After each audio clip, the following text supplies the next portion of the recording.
یہ کون ہیں جن کے دروازے پہ ہم بیٹھے ہوئے ہیں؟ خواجہ معین الدین چشتی رحمۃ اللہ علیہ کون ہیں؟ اللہ اکبر۔ حضور اکرم صلی اللہ علیہ وسلم جب گھر سے نکلے تو ایک شخص گھوڑا لے کے جا رہا ہے۔ یہ قصہ دل پہ لکھ کے لے جانا، بہتوں نے ابھی سنا نہیں ہوگا۔ رسول اللہ نے کہا کہ گھوڑا بہت خوبصورت ہے۔ رسول اللہ نے کہا، کریم نبی نے کہا، گھوڑا بیچتے ہو؟ گھوڑے والا غیر مسلم تھا، کہنے لگا جناب لایا ہی بیچنے کے لیے ہوں۔ فرمایا کتنے کا ہے؟ اس نے گھوڑے کی بڑی موٹی قیمت بتائی۔ رسول اللہ کو گھوڑا پسند آ گیا تھا صلی اللہ علیہ وسلم۔ فرمایا یہیں رکو، ہم گھر سے رقم لے کے آتے۔ کریم نبی گھر پر گئے، رقم لے کے آئے۔ جب اس کو رقم دینے لگے گھوڑے والے کو، تو وہاں ایک شرارتی آدمی کھڑا تھا۔ اس نے اس کو بھڑکایا کہ ان کو اتنی قیمت میں نہ دو، قیمت بڑھا دو۔ اور تو جس کا گھوڑا تھا وہ سودے سے مکر گیا، سودے سے مکر گیا۔ حضور اکرم صلی اللہ تعالی علیہ وسلم نے کہا نہیں، ہمارا تمہارے سے اتنے میں سودا ہوا ہے تو مکرا نہ۔ جب لوگ اکٹھے ہو گئے، جب تکرار شروع ہوئی، صحابہ بھی آ گئے، غیر مسلم بھی اکٹھے ہو گئے، تو عرب کے رواج کے مطابق اس گھوڑے کے مالک نے کہا، کہنے لگا اگر آپ کوئی گواہی پیش کر دیں،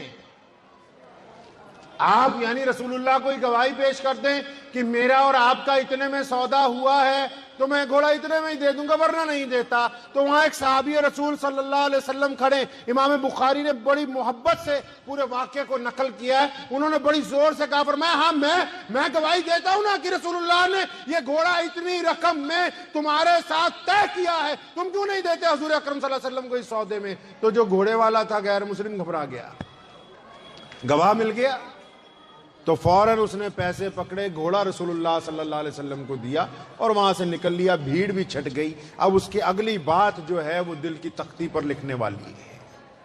لوگ جب چلے گئے، سونے رسول نے پوچھا اس بندے نو، اپنے صحابی نو، فرمایا پترا، اور جب ہماری اس سے تکرار ہوئی تھی، جب ہمارا اس سے بیع نامہ ہوا، جب سودا طے ہوا، فرمایا تم اس وقت نہیں تھے۔ جب گھوڑے کا سودا ہم نے اس آدمی سے کیا تم وہاں نہیں تھے۔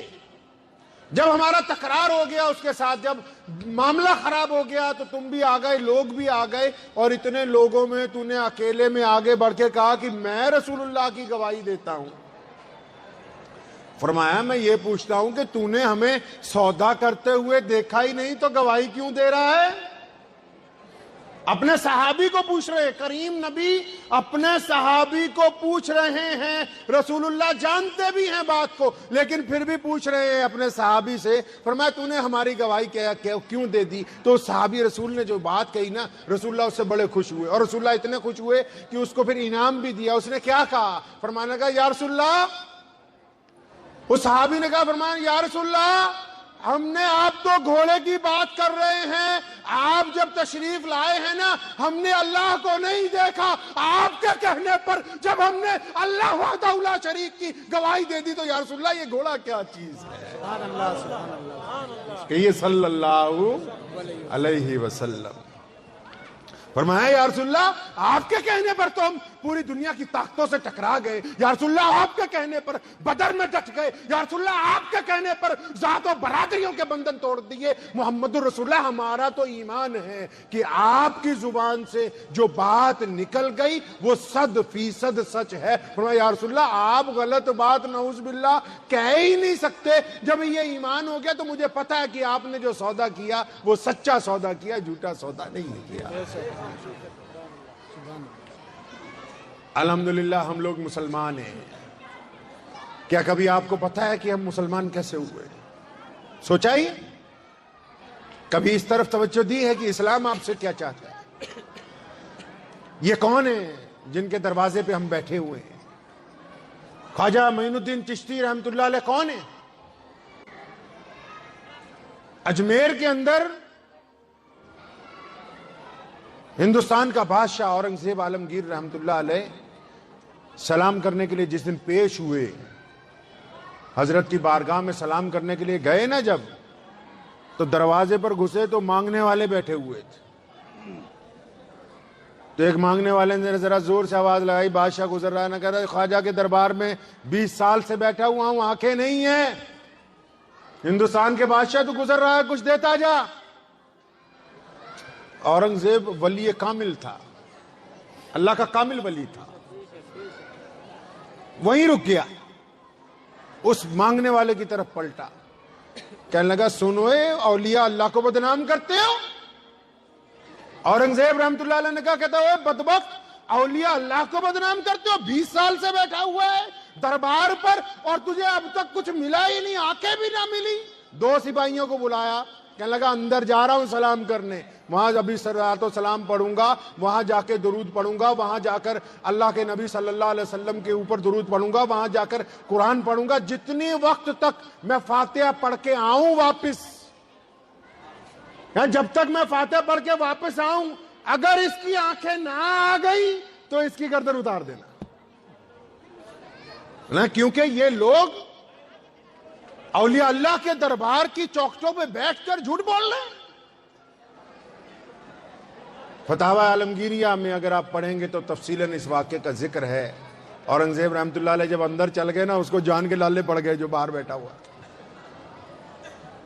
اللہ کی طرف ہاتھ اٹھا دیے، رونے لگا، بل کھلانے لگا، الہ العالمین اب اپنے نبی صلی اللہ علیہ وسلم کے صدقے، اب اس ولی کے طفیل جہاں میں بیٹھا ہوا اتنے سال سے، اے مولا کریم تو آنکھوں کی روشنی دے دے، نہیں تو یہ جب واپس آئے گا میری گردن مار دے گا۔ مفسرین نے لکھا ہے اورنگزیب رحمت اللہ علیہ جب واپس نکلے تو اس کی آنکھوں کی روشنی واپس آ چکی تھی۔ اس وقت تک اس نے کہا کہ بادشاہ مجھے اب نظر آ رہا ہے بالکل صاف، 14 طبق میرے ہو گئے روشن۔ اس کے کندھے پہ ہاتھ رکھا اورنگزیب نے، فرمایا مانگنے والوں کی نیتوں میں کھوٹ ہوتا ہے، تم اپنی نیتوں کو درست نہیں کرتے اور بعد میں جا کے کہتے ہو کہ فلاں جگہ گئے تھے میری بات نہیں بنی۔ نالائق کو اپنی نیتوں کو درست کرو گے تو اللہ اور اس کے رسول کی رضا تمہیں حاصل ہوگی۔ تو عرض میں یہ کر رہا تھا، کبھی آپ نے سوچا ہے کہ یہ پوری دنیا میں اگر چلے جاؤ تو ایک طرح کی چیز نہیں ملتی؟ مثال کے طور پہ یہ گھڑی پنجاب میں ایسی ہے، اگر جاپان چلے جائیں گے تو گھڑی تو ہوگی لیکن اس نسل کی نہیں ہوگی، اس کمپنی کی نہیں ہوگی۔ چائنا میں چلے جائیں گے گھڑی مل جائے گی اور ہی نسل کی ہوگی کچھ، امریکہ میں چلیں گے، پوری دنیا میں کوئی ایک چیز ایسی نہیں جو برابر ہر جگہ ملتی ہو، لیکن پوری دنیا میں ایک چیز ایسی ہے جو برابر ہر جگہ نظر آتی ہے۔ وہ کیا ہے؟ کلمہ لا الہ الا اللہ محمد الرسول اللہ صلی اللہ علیہ وسلم پڑھنے والے مسلمان ہیں۔ وہ کیوں ملتے ہیں بھائی؟ وجہ کیا ہے؟ حضور اکرم صلی اللہ تعالی علیہ وسلم نے وہ آخر کون سا انقلابی کام کیا ہے؟ وہ کام کیا ہے جو معین الدین چشتی کر گئے؟ وہ آخر کام کیا تھا کہ حضرت شیخ احمد سرہندی رحمت اللہ علیہ جب دنیا کے اندر تشریف لاتے پوری دنیا میں ان کا نام پیدا ہوتا ہے؟ بات کیا ہے؟ خواجہ امام ناصر الدین رحمت اللہ علیہ ایران سے اٹھ کے جلندر کے اندر پہنچ گئے، وجہ کیا ہے؟ ہم نے کبھی اطمینان سے اس طرف توجہ ہی نہیں کی کہ ہم لوگ جو ہیں، ہماری شکل دیکھیے، رنگ دیکھیے، نسلیں دیکھیے، ہم لوگ کوئی مدینے کے رہنے والے تو نہیں بھائی، ارے مدینے کے رہنے والے تو نہیں ہیں۔ پوری دنیا میں جو مسلمان ہیں وہ مدینے کے رہنے والے نہیں ہیں، لیکن ان کو رسول اللہ سے اس حد تک پیار ہے کہ مدینے والے کے نام پر اگر ان سے دولت مانگے، جان مانگے، مال مانگے، حتیٰ کی قربانی مانگے تو یہ رسول اللہ کے نام پر 1 منٹ میں عطا کرنے کے لیے تیار ہے۔ کیوں؟ وجہ کیا ہے؟ کبھی اطمینان سے سوچا اسلام کا وہ آفاقی بنیادی پیغام ہے کیا دنیا کے نام؟ اسلام چاہتا کیا ہے دنیا سے؟ لوگوں نے کہہ دیا اسلام آتنکواد ہے، ہم نے آنکھیں بند کر لی۔ لوگوں نے کہہ دیا مسلمان دہشت گرد ہیں، ہم نے آنکھیں بند کر لی۔ آخر یہ پوری دنیا کی جو بڑی بڑی حکومتیں ہیں ان کو تکلیف کیا ہے مسلمانوں سے؟ کبھی آپ نے سوچا اطمینان سے؟ اس بات کو نہیں سوچا، ٹائم نہیں ہے۔ میں مختصر آپ کو اپنے پیارے نبی حضرت محمد الرسول اللہ صلی اللہ علیہ وسلم کی بات بتاتا ہوں، اس سے آپ کی سمجھ میں آ جائے گی کہ دنیا جو ہے آج بڑی بڑی سرکاریں جو ہیں وہ اسلام کے ہی کیوں خلاف ہیں۔ آپ کو بات سمجھ میں آ جائے گی 5 منٹ میں انشاءاللہ تعالی۔ جب رسول اللہ صلی اللہ علیہ وسلم مکہ مکرمہ میں آئے تو آپ نے شاید سنا ہوگا کہ جب بیٹی پیدا ہوتی تھی عرب میں تو بیٹی کو زندہ دفن کر دیتے تھے. سنا ہے بھائی؟ سنا ہے ایسا؟ اور کیا سنا ہے کہ آپس میں دو بھائی لڑتے تھے. بس یہ 2-3 قصے ہم لوگوں نے سنا رکھے کیونکہ ٹائم نہیں ہے ہمارے پاس. مجھے بھی فاتحہ پڑھنی ہے, آپ کو بھی پڑھنی ہے. آپ کہتے چلو 1100 دے کے مسئلہ حل ہو گیا, مولوی کہتا چلو 2100 مل کے مسئلہ حل ہو گیا. اللہ اللہ خیر صلی اللہ, جو ہو رہا ہے الٹا سیدھا چلنے دیجیے. اور حضور اکرم صلی اللہ علیہ وسلم کیا چاہتے ہیں؟ وہ بات پیچھے رہ گئی. اسلام کی جو لاجک ہے, اسلام کی جو بنیادی باتیں ہیں, مثال کے طور پر یہ بات بتانے سے پہلے ایک مسئلہ میں آپ کو سمجھاتا ہوں. آپ کو کیونکہ تمام لوگ دیندار ہیں, اکثر آپ نے دیکھا ہوگا نماز میں ہمارے مولانا حضرات جتنے وہ بولتے ہیں نا پاجامہ اونچا کر لو ٹخنوں سے. سنا ہے آپ نے؟ نہیں سنا ہے بھائی؟ پاجامہ اونچا کرنے کی بات کہ ٹخنوں سے اونچا ہو. کیوں اونچا کرواتے ہیں ٹخنوں سے پاجامہ؟ جو جن کو پتہ نہیں ہے اسلام کے بارے میں, وہ یہ سمجھتے ہیں کہ پاجامہ شاید اس لیے اونچا کروا رہے ہیں کہ اس کو گندگی لگ جائے گی. بخاری شریف کے اندر لکھا ہے رسول اللہ نے کہا کہ جس کا کپڑا ٹخنوں سے نیچے ہوگا وہ جہنم میں جائے گا. دل کی تختی پہ لکھ لیجئے اس بات کو. رسول اللہ نے کہا کہ جس کا کپڑا ٹخنوں سے نیچے ہو وہ جہنم میں جائے گا. ابھی یہ کہا ہی تھا کہ ابو بکر بیچ میں آ گئے. کون ابو بکر؟ جو رسول اللہ کے دوست ہیں. کون ابو بکر؟ پوری دنیا میں جتنے صحابی ہیں نا, ان صحابیوں میں سے رسول اللہ کی زندگی میں اگر کوئی محمد الرسول اللہ کے حکم سے رسول اللہ کے مصلی پر کھڑا ہوا ہے تو وہ ابو بکر ہے. تو ابو بکر نے کہی ایک بات کہ یا رسول اللہ, ڈرتے ڈرتے کہ یا رسول اللہ میرا لاچا جو ہے, جو لنگی باندھتے, فرمایا یا رسول اللہ میرا لاچا تو اکثر نیچے ڈھلک جاتا ہے. یا رسول اللہ میرا پیجامہ اکثر نیچے ہو جاتا ہے, اور آپ نے حکم دے دیا کہ جس کا پیجامہ ٹخنوں سے اونچا ہو, نیچا نہ ہو, وہ جہنم میں جائے گا جو نیچے رکھے گا. یا رسول اللہ میرا پیجامہ تو بار بار ڈھلکتا ہے, میں تو کیا اس کا مطلب جہنم میں جاؤں گا. سونے نبی نے ابو بکر کے کندھے پہ ہاتھ رکھا, فرمایا ابو بکر تم نہیں.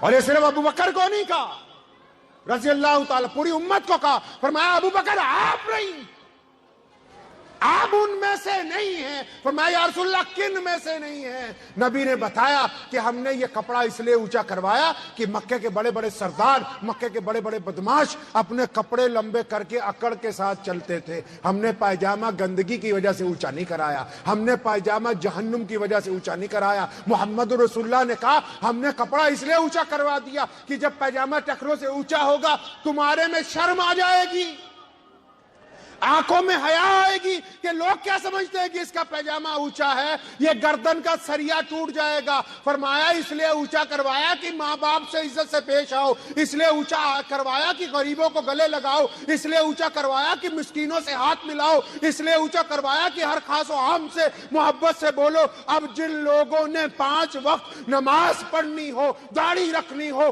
سر پر امامہ باندھنا ہو, پاجامہ ٹخنوں سے اونچا ہو, ان کے ماں باپ ان سے ناراض ہو, وہ اپنی بیوی کے ساتھ بدخلق ہو, ان کے پڑوسی ان کے ساتھ بات نہ کرتے ہو, غریب کے ساتھ وہ ہاتھ نہ ملاتے ہو, اب یہ الو کا پٹھا پاجامہ گھٹنوں پہ کر لے چاہے ٹخنوں پہ کر لے, اسلام کو اس سے کوئی لینا دینا. سبحان اللہ, سبحان اللہ. اسلام کی روح کو نہیں مار سکتے ہم, اسلام کی روح کو پہچاننا ہے. ہم مسلمان کیوں ہیں؟ کس نے ہماری گردن پہ تلوار رکھ دی تھی کہ چلو تم مسلمان ہو جاؤ؟ اٹھاؤ پوری دنیا کے واقعات. محمد رسول اللہ جب مدینہ منورہ پہنچتے, مکے کے اندر بیٹیاں زندہ دفن ہوتی ہیں, مکے سے لے کے یشرب تک جس کو آج مدینۃ النبی کہتے ہیں, وہاں یہ اختیار نہیں ہے کہ غریب آدمی اپنا کھانا چولہے پر پکا کے کھا سکے. آپ تاریخ اٹھائیے دنیا کی, اسلام کی تاریخ نہیں. وشس کا اتہاس اٹھائیے, اسلام کی تاریخ بعد میں بڑھیے گا. رسول اللہ صلی اللہ علیہ وسلم جب تشریف لائے, مکے میں بیٹیاں دفن ہوتی تھی. مکے سے لے کے یشرب تک جتنے غریب لوگ تھے, غلام تھے, ان کو اختیار نہیں تھا کہ کھانا چولہے پر پکا سکتے ہو. گھاس پھوس کھاؤ, محنت کرو, جو تمہارے ذمہ کام لگایا گیا ہے. اور جب مالک کا دل کرے تمہارے سے زیادتی کرنے کا, جب مالک کا دل کرے تمہیں قتل کرنے کا, جب مالک کا دل کرے تمہاری بہنوں کی عزت لوٹنے کا, تو دنیا میں کسی بھی ملازم کو اختیار نہیں تھا کہ وہ اپنے مالک کے خلاف آواز اٹھا سکے. اور آپ کیا سمجھتے ہیں صرف مکے میں حالت خراب تھی؟ صرف مدینے میں حالت خراب تھی؟ رسول اللہ جب جانے والے تھے مدینے، مدینے سے لے کر کیسر و کسرا تک، جس کو ایران اور عراق کہتے ہیں، جتنے بڑے قبیلے تھے ان قبیلے تھے، وہ لوگوں کے چہرے سکوں سے داغتے تھے، داغنے کے بعد ان کے ہاتھوں میں ہتھکڑیاں ڈال کے ان کو انگلستان لے جا کر جانوروں کی طرح، جیسے بھیڑ بکریاں بیچی جاتی، اس طرح انسانوں کو بیچا جاتا تھا۔ اور پھر اگر آپ افریقہ سے چائنا چلے جائیں، وہاں کے رجواڑوں نے انسانوں کو اختیار نہیں دیا تھا کہ وہ سڑک پر چل سکے، کہ وہ شہروں میں رہ سکے۔ ان کے ذمہ تھا کہ کھیت کھلیانوں کے اندر پھل اگاؤ، سبزیاں اگاؤ، کھیتی کرو، بادشاہوں کے خزانے بھر دو، اس کے علاوہ تمہیں کوئی اختیار نہیں ہے انسانوں کی طرح جینے کا۔ کون بدبخت کہتا ہے کہ صرف مکے میں عورتوں بچیوں کو دفن کیا جاتا تھا؟ آپ پوری دنیا کی تاریخ اٹھائیے، اور پھر چائنا سے اس ملک تک، اس ملک سے لے کے اندلس تک، ایک کنویں سے 2 رنگ اور نسلوں کے لوگ پانی نہیں پی سکتے تھے محمد رسول اللہ کے آنے سے پہلے۔ وہاں سے امریکہ تک جائیے، جس کو نئی دنیا کہتے تھے اس وقت، وہاں ملازموں کو اختیار نہیں تھا کہ اگر 10 دن ان کو کھانا نہ دیا جائے تو وہ کورٹ میں درخواست دے سکیں۔ آئیے اب بتاتا ہوں میں کیا ہو گیا پوری دنیا میں، کیوں لوگ دیوانے ہو گئے حضور اکرم صلی اللہ علیہ وسلم کے۔ یہ افریقہ کے کالے کیوں مسلمان ہیں، یہ ہم جیسے سانولے کیوں مسلمان ہیں، یہ چائنا کے انڈونیشین کیوں مسلمان ہیں، یہ ملیشینز کیسے مسلمان ہو گئے، یہ مالدیپ کی پوری پٹی کس طرح اسلام کے اندر داخل۔ ساری جگہ مسلمان تلوار لے کے نہیں اترے،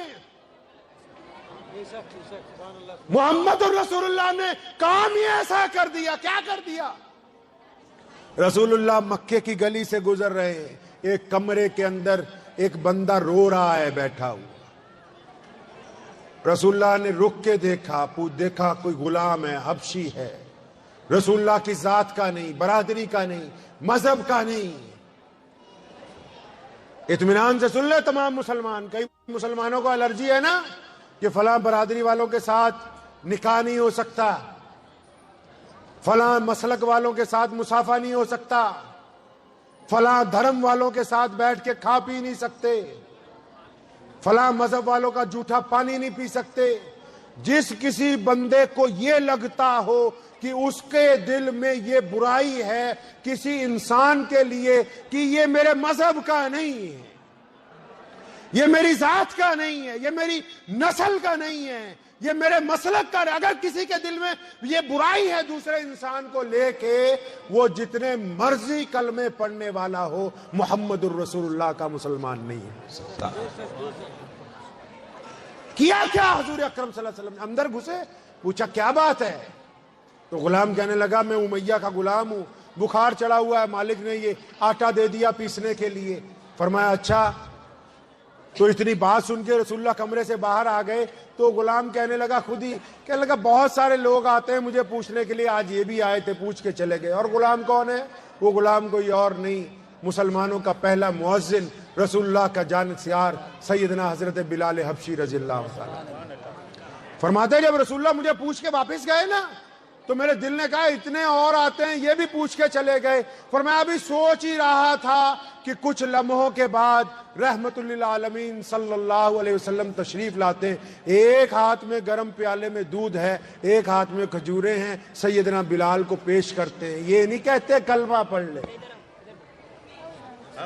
یہ نہیں کہا کلمہ پڑھو، یہ نہیں کہا کہ میں محمد الرسول اللہ ہوں۔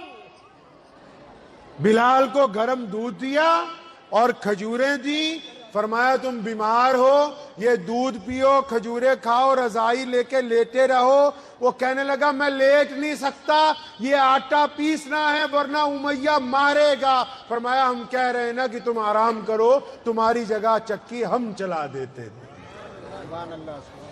رسول اللہ سیدنا بلال کو لٹا دیتے ہیں لحاف میں اور خود چکی چلاتے ہیں۔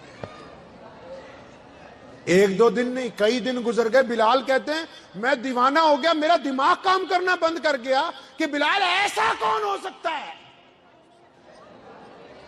جو انسانوں سے اس لیے محبت کرتا ہو کہ یہ اللہ کی مخلوق ہے، ایسا کون ہو سکتا ہے؟ اور کہتا ہے جب مجھے پتہ لگا کہ اللہ کے رسول ہیں تو میں نے ایک لمحہ لگایا رسول اللہ پر ایمان لانے پہ۔ اور آپ کو شاید یہ پتہ نہیں ہوگا کہ یاسر بن عمار ایک صحابی ہے رسول اللہ کا، اس کو امیہ نے، عبداللہ بن جدان نے، ابو جہل نے، ابو لہب نے کھمبے سے باندھا ہوا ہے۔ یاسر بن عمار کو مار رہے ہیں مکے والے، کیوں مار رہے ہیں کہ مسلمان کیوں ہوا؟ اب جب وہ مار رہے ہیں تو وہاں سے امیہ گزرا تو امیہ کے پیچھے پیچھے بلال ہاتھ باندھے جا رہے ہیں کیونکہ ان کے غلام ہیں. تو اتنی دیر میں ابو جہل نے امیہ کو کہا امیہ ہم اس کو مار رہے ہیں لیکن تھک گئے ہیں، اپنے غلام بلال کو بولو اس کو مارے. تو یاسر بن عمار فرماتے ہیں کہ مکے والوں کو نہیں پتا تھا کہ بلال مسلمان ہے، یاسر کو پتا تھا کہ بلال مسلمان ہے. تو جب سیدنا بلال درہ اٹھانے کے لیے اٹھے نا تو سیدنا یاسر بن عمار رضی اللہ عنہ فرماتے ہیں کہ میرے دل میں یقین تھا اس بات کا کہ یہ بلال مجھے مارے گا نہیں، تو میں نے آہستہ سے بلال کو کہا کہ یار 2-4 درے مار دے نہیں تو یہ تجھے بھی ماریں گے. فرمایا میں نے بلال کو کہا 2-4 درے مار دے ورنہ یہ تجھ کو بھی ماریں گے. سیدنا بلال رضی اللہ تعالی نے درہ اٹھایا اور تیز تیز گھمانے لگے. رسول اللہ ہم سے دور نہیں ہے، آپ کو پتا ہے؟ آپ کو یہ بات پتا ہے؟ آپ نے اگر رسول اللہ صلی اللہ علیہ وسلم کو دیکھنا ہے ہر لمحہ امام بخاری کی نگاہوں سے دیکھ لیجئے، امام نسائی رحمۃ اللہ علیہ کی نگاہوں سے دیکھ لیجئے، ابن ماجہ ابو داؤد کی نگاہوں سے دیکھ لیجئے، نہیں دیکھنا امام ناصر الدین کی نگاہوں سے دیکھ لیجئے، وہ دور نہیں ہے. امام بخاری نے لکھا ہے کہ بلال اٹھے، درہ اٹھایا اور تیز تیز گھمانے لگے.